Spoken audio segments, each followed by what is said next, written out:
Hi, I'm PhiDX, and today I'm joined by JoKa. Welcome. Thank you for sitting down with me to chat. Thanks for having me, man. I don't usually do interviews, but I'm glad you invited me. Yeah, absolutely. So, starting off with a possibly difficult question, how do you feel about your performance today at CEO 2024? I feel a bit upset. You know, I lost to KSK twice. I lost to him in winners just before qualifying for top 8, and then I lost to him in top 8. I feel like when I played him first, I did better than I did in the run back.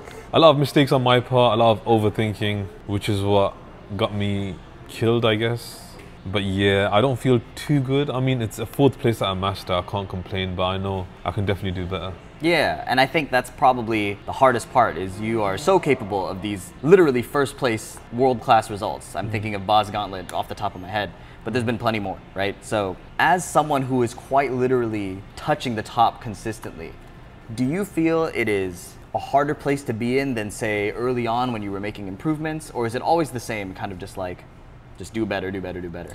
I think it's definitely harder. You know, a lot of people watch and study you. There's expectations, there's pressure, there's just so much to it. There's so many different variables, and I think it only gets harder with the more you perform. You know, at the same time, it does work for you, but at the same time it works against you. What I mean by it works for you is, let's just say someone that hasn't competed in tournaments before just sees your name and they know who you are. Yeah. They kind of let that get to them, you know, and that's like hurdles that experienced players have gotten over when they play other top players. So yeah, I definitely think it's harder though, because a lot of people study you, watch you, and you know, with the features that we have now with the replays and whatnot, I think it's definitely harder now. Yeah, understandable. That makes a lot of sense. You've been traveling so much. There's so many tournaments packed up. We were talking about how it's literally week after week after week. Does jet lag affect you a lot, or like condition? How does that affect your competition? I think jet lag doesn't affect me that much. Same with condition, you know. For me, it's whenever I land somewhere, I'm just resting that whole day. I think it's more so like the diet type of thing, since you know, I need to eat stuff that's halal and kosher, you know. Right. So yeah, I think that's the main issue for me. And sometimes I struggle with sleep. I don't think it's jet lag, it's just sometimes I think too much about a tournament and performing and whatnot, so that kind of keeps me awake. It's kind of like an anxiety I have. But yeah, I think it's very relatable. Like, I think it's cool that you can talk about that, because I know me personally, I slept like a baby first night, and then before day 2, I was like up every hour. I felt like somebody was beating me up. I was like and it's weird, because sometimes I struggle to sleep, and then there's other tournaments where I'm just sleeping like a baby. It's so weird. Yeah, well, let me know if you figure anything out. I will do, definitely. So I want to ask about your win at Baaz Gauntlet. In that tournament, did any match stand out to you in particular? It's like, I loved that one. That was my favorite. Definitely me versus Atif Butt and me versus Arslan Ash, I think. Yeah. You know, me versus Atif Butt after I played him at Gamers 8. It's always a run back I wanted because of how close it was, how intense it was. Right. So getting to play him again was definitely something I wanted for a long time, and I'm glad I got the win over him. I actually wanted to play him at CEO, but it's a shame I couldn't. So for the audience who might not know, because they're coming in Tekken 8, at Gamers 8, who did Atif play against you? Akuma. Yeah, so it was Feng versus Akuma. Yeah. Completely different. And then if they didn't catch the Baaz Gauntlet, who did you play against him? I played Feng. And I'm sorry, who did he play against you? So he started off with Dragunov. I beat his Dragunov, and then he switched to Jin. Yeah.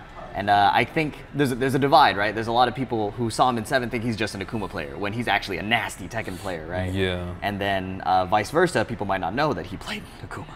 So, but yeah, I remember watching you perform in that tournament. It felt like you were so dialed in. Did you know that day that something was different?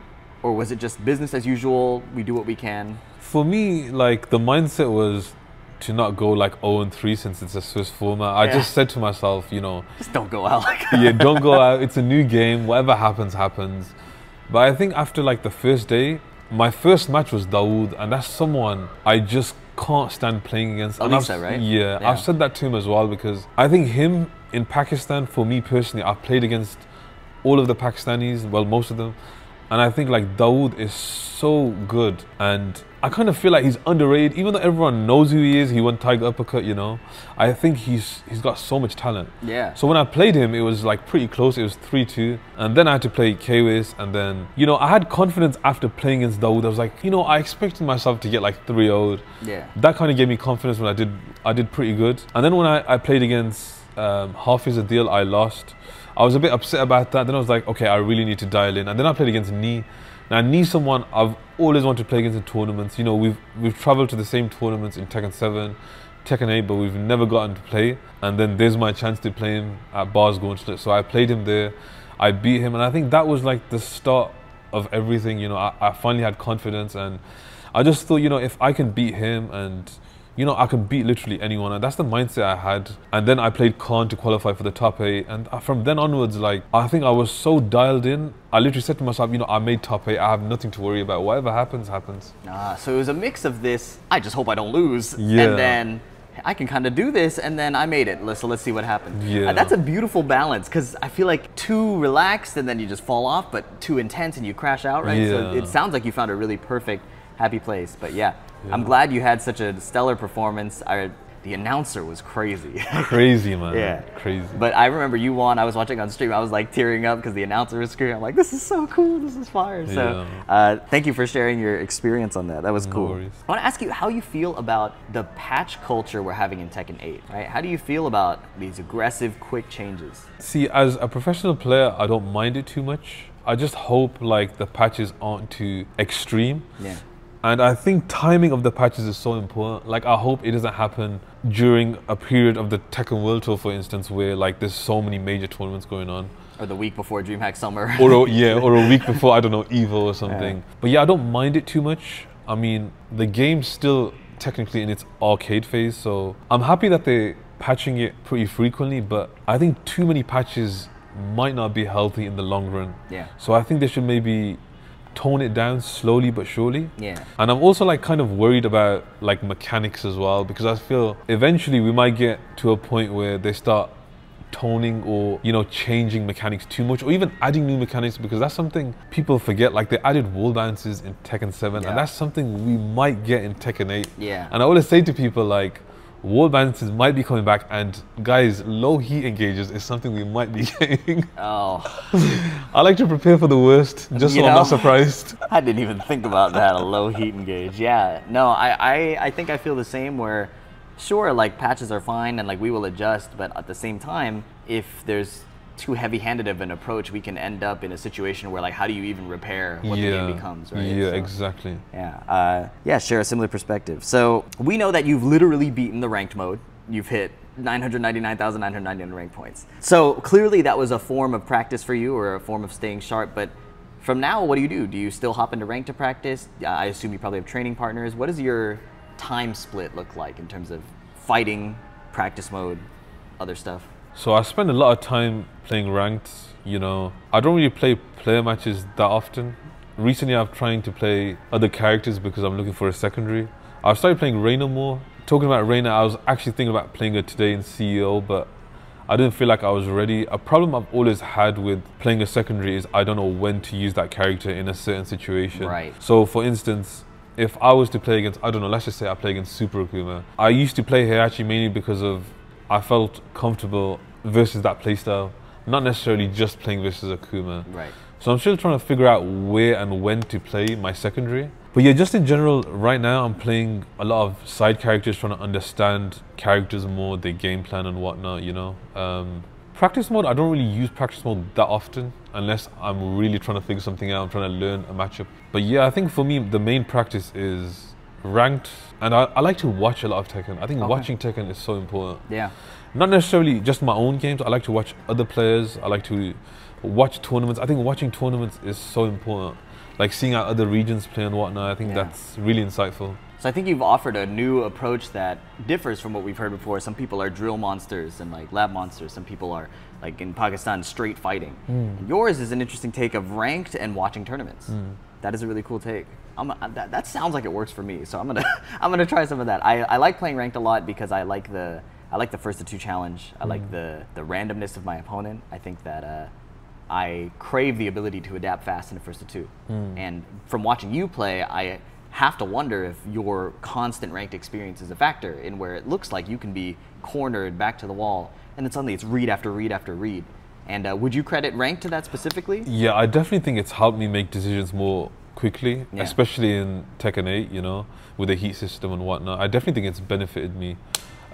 It's helped with, of course, decision making and just trying to adapt to like the different play styles. Like in Europe, like ranked is very active, so we're always running into so many different players. So that's something I'll always be grateful for in Europe. You know, like we have good connections compared to NA, of course, which is a bit rough for you guys. And I think, like what you speak about with Kwis earlier, I think we don't really take it, we don't really appreciate it too much. We kind of take it for granted because, you know, we see 4 bars and we start complaining. Start tweaking. Yeah, and you guys just like play on 4 bars all the time. Yeah. But yeah, I think online is a great form of practice, and the rank system's definitely benefited me, but we need death matches back as well. I think some of us veteran players prefer the long death matches to adapt, you know, multiple times and whatnot, so. Yeah. And then, yeah, so you mainly play ranked and you watch tournaments. How many hours would you say you spend playing ranked? How many hours would you say you spend watching tournaments, roughly, in the day? I'd say I play a solid 5 hours every day. Like I try to lock in proper unranked. Yeah. So I'm trying to focus. This is serious 5 hours of ranked. Yeah. Understand what I'm doing. You know, I also stream sometimes, but I feel like whenever I stream and play, it's hard for me to focus. It's so different. Yeah. It's so different. You know, talking to chat and whatnot. It's very hard. Yeah. But yeah, I think watching tournaments, if I'm not just watching tournaments, I like to just keep a stream on and I just like to see how other people play. I think trying to understand their thought process helps me with mine, it helps me build on mine. So I think doing things like that is really helpful for me. How would you give advice to somebody that asks you, I don't know what I'm looking for when I'm watching a pro match? Like, what would you tell them to start looking for? I think it's the small Tekken more than anything and movement. Seeing how like a person reacts to a jab, let's just say on block. I think thinking about the small things and not overthinking, I think it's so important. Seeing how like someone plays on the opposite side that they're not used to. I think looking at for things like that, seeing how someone breaks throws. There's so many different things, but for me it's something I really tell people, and it's probably the hardest thing to learn in Tekken, is really look at the way someone adjusts their timing. I think timing is everything in Tekken, regardless of skill level. I think timing and spacing are 2 of the hardest things, and you can really tell how good someone is and where they're at skill level wise by just seeing those 2 things. So it sounds like, if I had to grossly summarize it, it would be there's a lot of things happening on the screen. Be able to see what it is, when it is, but don't try to apply too much reason or thought or back thought, because we don't know what they're thinking, right? Yes. But you can see what's happening on the screen, and the more you see, the more you can probably get out of it. Exactly. Right? Cool. Exactly. Well, I'm glad I didn't butcher that. Who are your favorite players? Did you grow up being like, I want to play like that guy? Or is Tekken for you just like, I want to be JoKa? So before I wanted to be like other players, you know, I started Tekken 7 with Mishimas.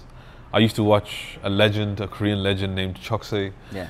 And I used to watch him for hours, man. I really wanted to play the way he played. And just knowing like someone like Choksei, he never took the game too seriously, but he was beating legends like Ni and stuff in Tekken 6, which was crazy to me, you know.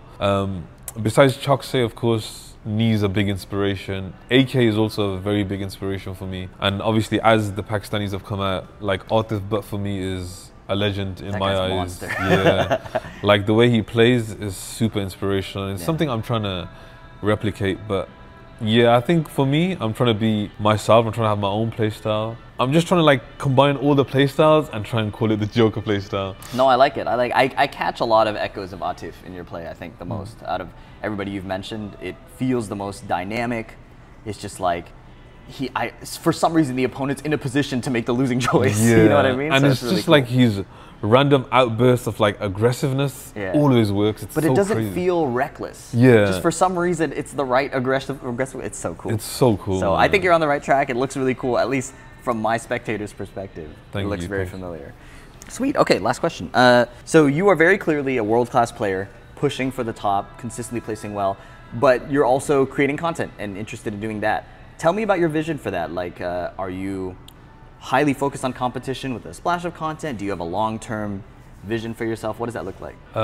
So with competition, I really enjoy competing. You know, I'm doing well, but it's not something I want to do for the long term. You know, a lot of people might be disappointed, you know. Like this year, I had the goal of winning an international tournament, and it's something I've already done. You know, I'm still super motivated. I want to win, like, you know, the EVOs, the Tekken World Tours. But I think doing like other stuff as well is important. And eventually, I plan on starting my career. I have a bachelor's degree in computer networks and security, so eventually, I plan on working soon. Right now, I'm focused on Tekken, but you never know where life takes you. So yeah, I want to try and like build on my socials and whatnot.